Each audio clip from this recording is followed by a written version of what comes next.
Good afternoon and welcome to week 4. I hope you all had a wonderful weekend. If you are in Southern California and along the coast, our fog finally burned off this afternoon and we had a beautiful Sunday. I'm looking forward for the next 2 weeks because, like most of you, I have a 4-day week this week. And I think some of you may have a 3-day week. And then after that, we're going to start to launch into um, a full week before we jump into Thanksgiving. So hang in there, hang tight. You're all doing wonderful work in this class. I've appreciated the collaboration through the discussion board, and I look forward as we keep pressing forward. Just a reminder that we do not have class on Thanksgiving break week from November 22nd through the 26th. So just make sure that you're making a note of that as you start to plan ahead. So this week we're going to start to learn about connecting, learning, and sharing in a virtual environment. As I said very early on, some of this stuff was quite unique pre-COVID, and then when we all flipped into digital or online learning, it became much more of the norm to use like a Google Classroom, to use a Zoom, whatever mode that you use to start to communicate with one another. But the main purpose of this is learning how to build community in a digital environment. One of the challenges that we have when we look at the teaching profession is we tend to become isolated within our classrooms. And it's very difficult to break away. We're either helping students at break, helping students at lunch, lesson prep, et cetera, et cetera, et cetera. So one of the easy ways that you could do is not only collaborate within your school, but expand that. So if you don't have time to get out and about, there's always ways that you can do this digitally, and we're going to talk about that today. So again, communicate through a variety of electronic media, interact and collaborate using computer-based and collaborative tools, using technology in lessons to increase each student's ability to plan, locate, evaluate, select, and use information and to solve problems.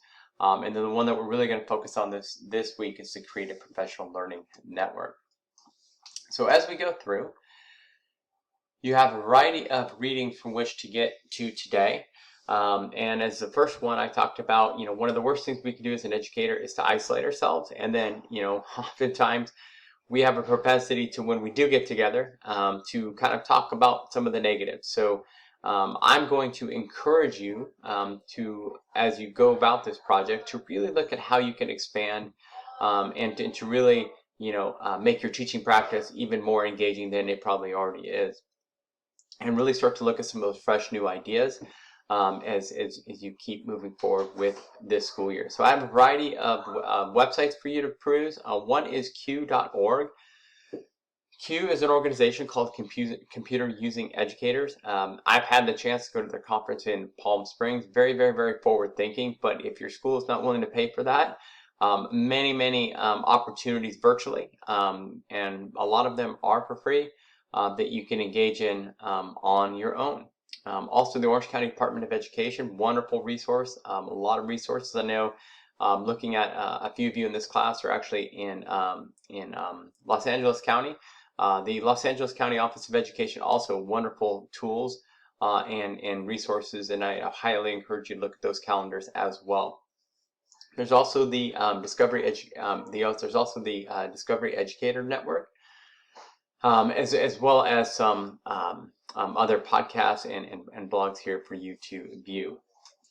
So with that, you also have a number of resources. And so this is kind of one of our more controversial weeks where you're going to engage in Twitter. So this is always about 50-50. People either love it or they just despise it. I think it is unfortunate that, Twitter has kind of gotten this negative vibe, but it can be very, very, very useful if you are forward thinking and subscribe to those that are really trying to do great work around education. One of the ones I really like is a gentleman by the name of George Koros. A lot of work around technology. As you go through, that is one person I would highly suggest that you look at. He's always pushing out great content. So if you don't have a Twitter account, we're going to ask that you create one this week. And then, you're going to start to explore hashtags. You're going to start to look at education chats via Twitter. And that jumps us into our assignment, in which it's kind of a Twitter scavenger hunt, for lack of a better term. And so you're going to create that account. You're going to follow some users. You're going to follow some hashtags. You're going to actually tweet, and then you're going to complete the assignment, which is again 10 users, 5 hashtags, etc., etc.